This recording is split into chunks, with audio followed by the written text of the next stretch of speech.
자, 오늘 아침에 여러분 무엇을 보고 나왔나요? 우리 다 거울 보고 나왔습니다. 거울 속에 누가 있던가요? 거울을 보는데 내가 보여야 돼요. 거울을 보는데 나를 못 보고 딴 사람을 보면 안 돼요. 거울 보면서 딴 사람 생각하면 안 되고 나를 보면서 질문할 수 있어야 돼요. 너 누구냐? 질문해야 돼요. 자, 거울 보면서 그 비춰진 얼굴을 보면서 너 누구야? 그렇게 질문하는 것이 사람이에요. 사람은 거울을 보는 존재예요. 거울 속에 자기의 모습을 보면서 물어야 돼. Who are you? 네가 누구냐 하는 거예요. 네 아이덴티티가 뭐냐는 거예요. 네 정체성이 뭐냐고 묻는 거예요. 동물은 절대로 거울 안 봅니다. 우리 집 개를 거울 앞에 놔도 안 쳐다봐요. 자기 얼굴을 몰라요. 딴짓해요. 너라고 해도 안 믿어요. 사람만이 자기를 볼 수 있어요. 인간의 인간됨이 뭘까요? 자기 반성에 있어요. 자기가 자기의 모습을 볼 줄 알고 스스로를 판단하고 그리고 내일을 설계할 줄 아는 것이 사람이에요. 내 얼굴을 보면서 내가 질문해야 돼요. 너 목사 맞아? 너 장로 맞아? 너 집사 권사 맞아? 너 교회 다니는 사람 맞아? 여러분 질문하시기 바랍니다. 그래야 잘못된 면이 드러날 수 있고요. 내가 이러면 안 되지. 거기에 자기 반성이 있는 것입니다. 얼굴을 보면서 자기 자신을 볼 수 있어야 돼요. 근데 중요한 거는 거울에 비춰진 얼굴이 내 본래의 아이덴티티인가 하는 것입니다. 이상한 해석이 있어요. 얼굴이 뭐냐? 얼과 굴의 합성어라는 거예요. 그래서 얼굴이 얼이 사는 굴이래요. 그 얼이 자기 혼인데 그 얼이 사는 굴이 얼굴이다. 이렇게 해석하는 사람도 있어요. 뭐 얼 빠졌다는 말도 있잖아요. 얼 빠지면 사람 얼굴이 좀 허해져요. 헬렐레해져요. 왜? 저건 이 얼굴에서 얼과 굴을 함께 볼 수 있어야 돼요. 근데 우리가 굴만 봐요. 얼을 보지 못해요. 내 본래의 아이덴티티가 얼에 있는데 얼은 안 보고 굴만 봐요.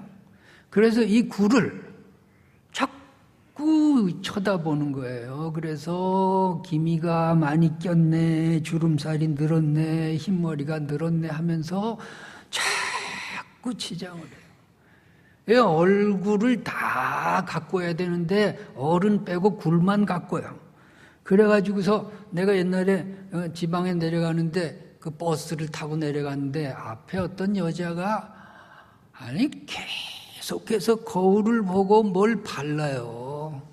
아니 10번 찍어 바르나 20번 바르나 그 얼굴이 그 얼굴인데 계속 두들기더라고요. 내가 예언할게. 여자 얼굴은 50만 넘으면 평준화될 줄로 믿습니다. 그저 50 넘으면 그 얼굴이 그 얼굴이에요. 굴은요, 아무리 가꿔도 아무리 돈을 많이 들여도 이 굴은 자꾸 낡아지게 돼 있어요. 자꾸 허물어진다고요. 자꾸 늙어지게 돼 있어요. 아무리 가꾸어 봐야 보톡스를 아무리 맞고 무슨 태반 주사를 아무리 맞아도 그거 가지고서 새로워지지 않아요. 자꾸 쇠해지는 거예요. 그러니까 내가 거울 보면서 자꾸 내 얼은 못 보고 굴을 보면 낙심하게 되고 실망하게 되고 패배의식에 젖고 아이고 자꾸 늙어가네 틀렸네 자꾸 이런 생각으로 사람이 희망을 잃어가는 거예요. 사람이 얼이 빠진 채 굴만 보고 살면은 자꾸 화장품으로 치장하려고 하고요. 그 다음에 돈으로 치장하려고 그래요. 그래서 이제 돈 자랑하는 거죠. 가진 게 돈밖에 없다고. 그런데 혼자 있을 때는 공허하죠. 공허하죠. 왜? 저 친구가 나하고 가까이 있는 게 돈 때문이라는 거 알아요. 예? 사람들이 나한테 인기를 보내는 게 다 돈 때문인 거 알거든요. 그거 허한 거예요. 어리 빠진 채 돈만 자랑하고 돈으로 찍어 바르면 사람이요 취해지는 거예요. 어떤 사람은요 명예를 가지고서 치장을 해요. 그래가지고서 뭐 그냥 명함에다가 10개는 적어놔요. 그 10개를 적어서 어떻게 하자는 거예요. 어떤 사람이 나한테 명함을 주는데 그런 글씨도 있어요. 미국 대통령 조찬기도에 참석. 왜 써놨는지 몰라요. 나 이런 사람이라고 자꾸 치장을 해요. 그런데 그 명예 속에서 자기 자신이 허해지는 거예요. 거기에 사람의 본연의 모습이 있지 않거든요. 명예는 거추장스러울 수도 있고요. 사는데 상당히 아주 지저분해질 수도 있어요. 또 지식 자랑하는 사람도 있고 권력 자랑하는 사람도 있지만 권력 잘못 잡았다간 패가 망신할 수도 있는 거예요. 뭐 남편 자랑하는 사람, 아내 자랑하는 사람, 뭐 자식 자랑하는 사람, 손자 자랑하는 사람, 그걸로 자기의 인생을 자꾸 치유하려고 하고 자기 치장을 그것으로 하려고 하는데 그것이 영원히 내게 어떤 새로움을 주지 못하고 자꾸 낡아지거든요. 자식도 크면 클수록 부모 곁을 자꾸 떠나려고 해요. 품의 자식이 되지 못해요. 부부 사이에도 온전해졌다가 또 소원해졌다가 왔다 갔다 해요.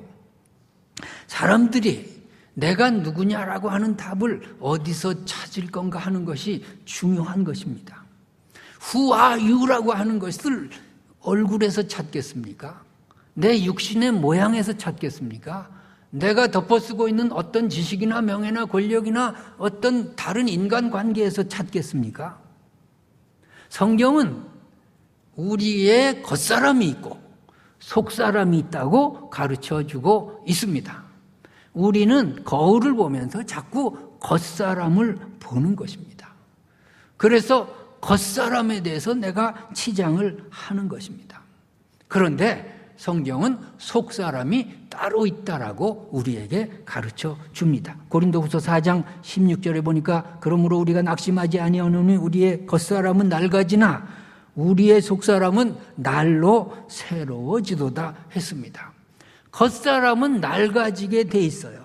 겉사람은 아무리 포장을 해도 자꾸 쇠해지게 돼 있어요. 겉사람에게 새로운 것은 없어요. 우리의 건강도 쇠약해질 것입니다. 우리의 재산도 내 손에서 떠날 날이 있을 것입니다. 내 젊음도 영원히 내 것으로 가질 수 없는 것입니다. 친구도 명예도 자식도 모든 것들이 다 낡아지고 멀어지고 줄어들고 약해지는 것밖에 없습니다. 왜냐하면 그런 것들은 겉사람에 속하기 때문인 것입니다. 자, 겉사람이 낡아질 때 우리가 낙심하게 돼요. 낙심하는 거예요. 겉사람만 보면 낙심천만이에요. 그런데 오늘 사도 바울은 낙심하지 않는다. 왜? 그는 겉사람을 보고 사는 게 아니라 속사람을 보는 거예요. 속사람을 자기 아이덴티티로 하는 거예요. 내 정체성은 낡아지는 겉사람이 아니라 바로 속사람이라고 하는 겁니다. 여러분, 여러분의 속사람을 어떻게 볼 수 있겠습니까? 거울은 겉사람을 볼 수 있어요. 속사람을 볼 수 있는 거울이 뭔가? 그것이 바로 하나님의 말씀인 것입니다. 하나님의 말씀에 항상 나를 비추어서 여러분의 속사람을 바라보시기 바랍니다. 하나님께서 말씀하시는 여러분의 속사람이 무엇인가를 성경을 통해 찾으시기 바랍니다.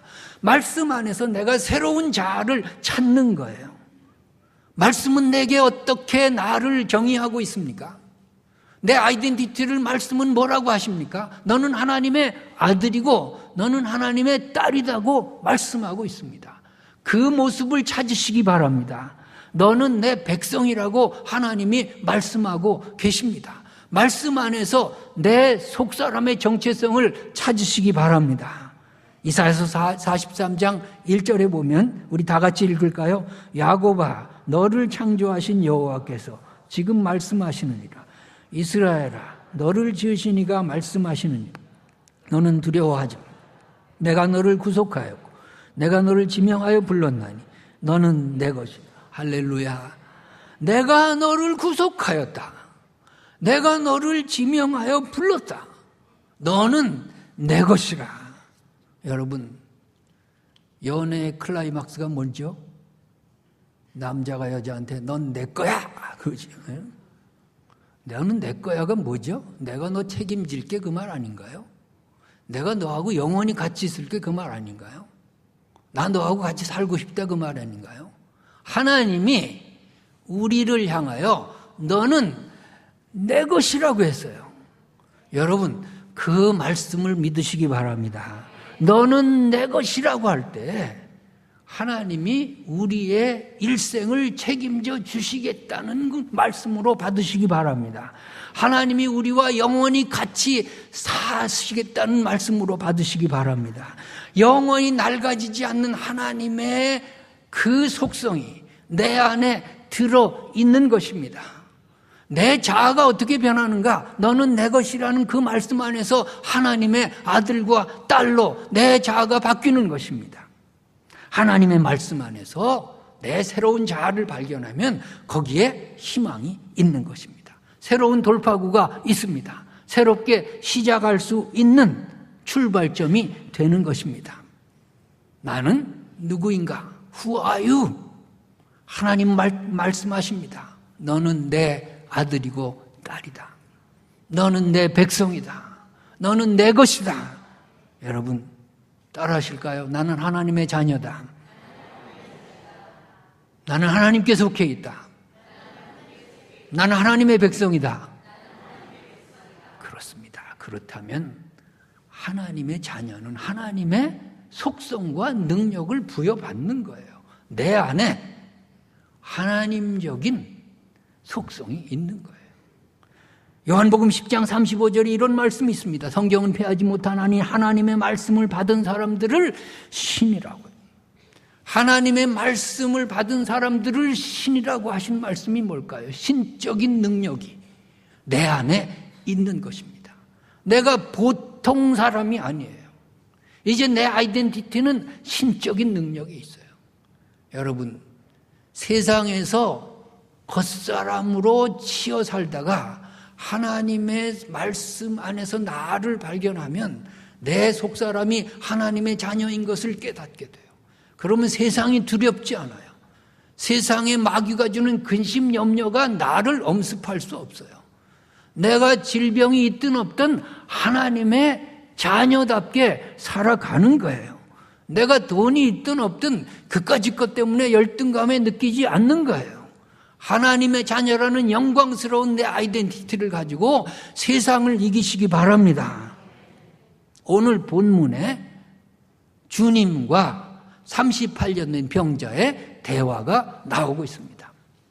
주님은 38년, 근 40년 된 병석에 누워 있어서 인생이 다 끝나버린 이 사람을 향해서 물으십니다. 내가 낫고자 하느냐? 그 물음이 무슨 물음일까요? Who are you예요. 네가 누구냐라고 물으시고 계십니다. 네가 누구냐? 너의 아이덴티티가 뭐냐? 네 정체성이 뭐냐? 너는 너를 뭐라고 생각하냐? 그 말씀이에요. 그런데 7절에 보니까 병자가 뭐라고 대답하느냐 하면 주여 물이 움직일 때 나를 못에 좀 넣어서 나 좀 낫게 해주세요. 이게 뭐죠? 다른 사람이 먼저 들어갑니다. 이 말이 뭐죠? 내가 병자입니다. 나는 패배자입니다. 나는 가망이 없습니다. 나는 서서히 죽어갑니다. 나는 이제는 체념하고 삽니다. 그런 거 아닌가요? 여러분, 네가 누구냐라고 질문할 때 이 병자는 나는 끝장이 났습니다. 나는 패배자입니다. 나는 가망이 없습니다. 움직이지 못합니다. 나는 병자입니다. 그렇죠. 이 사람이 뭘 봤을까요? 겉사람을 본 거예요. 겉사람을 본 거예요. 38년 된 자기 환경을 봤어요. 그래서 그렇게밖에 대답을 못해요. 내가 누구냐라는 질문에 우리는 뭐라고 대답을 합니까? 하나님, 나는 못해요. 난 끝장났어요. 나는 이제 틀렸어요. 하나님, 내 인생이 이제 이대로 그냥 흘러가고 망가지고 있습니다. 그렇습니까? 나는 패배자입니다. 난 열등감에 가득 차 있습니다. 나는 희망이 없습니다. 그것이 여러분의 대답인가요? 그것이 여러분의 정체성인가요? 여러분은 38년 된 병자 아닌가요? 주님이 오셨잖아요. 주님이 묻고 계시잖아요. 네가 누구냐라고 묻고 계시잖아요. 긍정으로 물어보시잖아요. 네가 낫고자 하느냐? 네가 죽고자 하느냐가 아니잖아요, 지금. 네가 낫고자 하느냐라는 말씀이라면 네 속사람을 보라는 말씀 아닌가요? 너의 아이덴티티를 너의 속사람에서 찾으라는 말씀 아닌가요? 주님께서 나는 병자입니다. 나는 못합니다. 망합니다. 끝장입니다. 희망이 없습니다. 열등감에 빠져 있습니다. 패배자입니다. 이런 대답을 하는 병자에게 주님께서 새로운 아이덴티티를 주세요. 일어나라. 자리를 들고 걸어가라. 이 말씀이 무슨 말씀일까요? 너의 정체성은 병자가 아니라는 거예요. 너는 병자가 아니라는 거예요. 너는 움직일 수 있다는 거예요. 너는 일어설 수 있다는 거예요. 너는 지금 할 수 있다는 거예요. 네가 패배자가 아니라 움직이기만 하면 네가 승리자라는 거예요. 너에게 아직도 희망이 있다는 거예요. 정체성을 바꿔주세요. 여러분, 이 말씀 안에서 여러분이 변화되시기 바랍니다. 나는 못합니다. 패배자입니다. 겉사람을 보고 내 정체성을 가지고 있던 여러분, 주님의 말씀으로 바뀌어야 돼요. 일어나라고 하는 거예요. 여러분, 지금 그 자리에서 일어나시기 바랍니다. 이 움직이라는 거예요. 걸어가라는 거예요. 누워있는 여러분, 일어나서 걸어가시기 바랍니다. 주님이 주시는 정체성에 아멘하고 나를 바꿔야 돼요. 나를 고쳐야 돼요. 이 병자가 한 일이 뭘까요? 주님, 그런 소리 하지 마세요. 나 40년 여기 누워 있습니다. 그게 아니에요. 병자가요, 신기하게 일어났어요. 그래서 걸어갔어요. 할렐루야. 이게 믿음이에요. 근데 자세히 보니까 놀라운 말씀이 있어요. 9절 말씀. 9절 말씀을 다 같이 한번 읽겠습니다. 그 사람이 곧 나아서 자리를 들고 걸어가니. 다시 읽을까요? 그 사람이 곧 나아서 자리를 들고 걸어. 여러분, 나은 것이 먼저입니까? 자리를 들고 걸어간 게 먼저입니까? 나은 게 먼저예요. 그렇습니다. 일어나 자리 들고 걸어가라는 말씀이 떨어지는 순간에 이 사람은 나아버렸어요. 이것이 복음이에요. 하나님은 일어나라 걸어가라고 할 때 일어나고 걸어갈 능력도 함께 주시는 줄 믿습니다. 이미 우리의 문제가 끝나버렸어요. 이미 우리의 환경은요 바뀌어버렸어요. 예수께서 우리를 향해서 선언하고 말씀하실 때 우리는 병자가 아니에요. 우리는 패배자일 수 없어요. 우리에게 다시 희망의 미래가 있는 것입니다.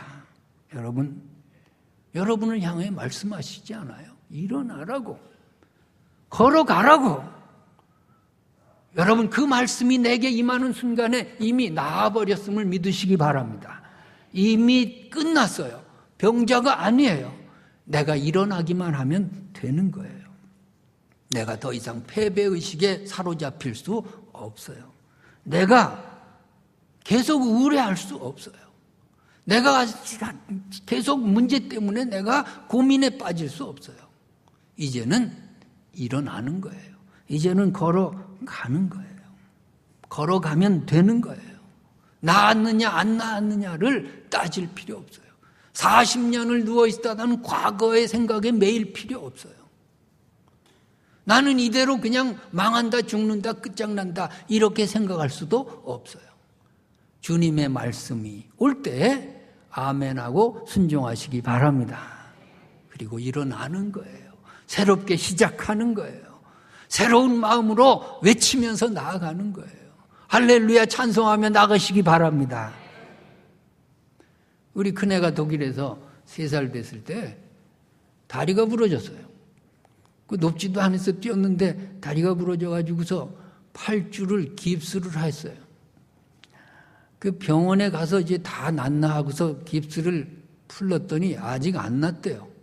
한 달 더 하라 그래가지고 석 달을 깁스를 하고 있는데 이 녀석이 벌렁벌렁 석 달을 기어다녔습니다. 기어다녔어요. 석 달 뒤에 깁스를 풀었는데도 계속 기어다녀요. 야, 너 다 났어. 일어나봐. 아빠, 난 그냥 기어다니는 거야. 난 못 일어나. 계속 기어다녀요. 내가 손을 잡고 너 일어날 수 있어. 일어나봐. 일어나는데요. 뒤뚱뒤뚱 걸으면서 얼마나 좋아하는지요. 다 걸을 수 있다고. 여러분 이미 나았어요. 일어나시면 됩니다. 걸으시기 바랍니다. 할렐루야. 내가 하나님의 말씀을 믿느냐 안 믿느냐만 남아있어요. 이미 주님은 우리에게 건강을 선언하셨어요. 이미 주님께서 우리에게 회복을 선언하셨어요. 이미 기쁨과 평안을 선언하셨어요. 너는 일어나라. 걸어가라. 여러분 우리의 마음에 근심 염려를 주님의 말씀으로 다 벗어버리시기 바랍니다. 마귀가 주는 환경에 노예가 되지 말고 주님의 말씀으로 우리를 해방시키시기 바랍니다. 기도하겠습니다. 눈 감고 여러분 생각해 봅시다. 우리의 패배의식은 어디서 왔습니까? 우리는